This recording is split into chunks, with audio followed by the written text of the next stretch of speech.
Hello everyone, Sanbonani, Dumelang, Absheni, Molweni, Tobela. President Cyril Ramaphosa has missed an extended deadline to reply to questions from the public protector regarding the burglary at his PhalaPhala game farm, meaning now that he will be subpoenaed in an investigation as to whether he flouted the executive ethics code. The deadline expired on Monday, the Office of the Public Protector said on Tuesday afternoon. A request for a further extension has instead been filed. The request of a further extension has been denied, and this was communicated to the President on the 18th July 2022. The President initially had 14 days to respond to questions as per the rule for request for information and investigations on a breach of the code. Acting Public Protector Koleka Galega then granted him another 4 weeks to respond. Galega's office noted that the Rule 23 of the Rules of the Public Protector's Office allows her to demand that the President submit a comprehensive reply to the questions presented to him within a week.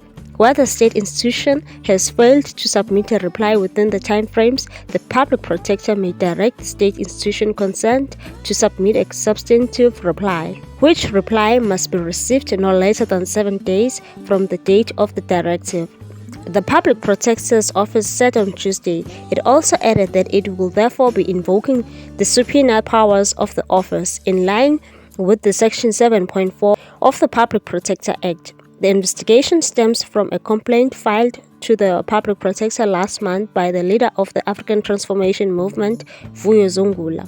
The Public Protector has since received 3 further complaints, 1 filed by Democratic Alliance and 2 by members of the public. Public Protector Cyril Ramaphosa confirmed that an investigation will follow 1 day before she was suspended by Ramaphosa, pending the outcome of Parliament's Section 194 inquiry into her fitness to hold office. Ramaphosa has denied suggestions by Mkhwebane and his political views that it was an act of retaliation and has given assurances that the investigation will be conducted without fear or favor. The EFF has paid for blood, saying the failure to meet the deadline made the president a constitutional delinquent.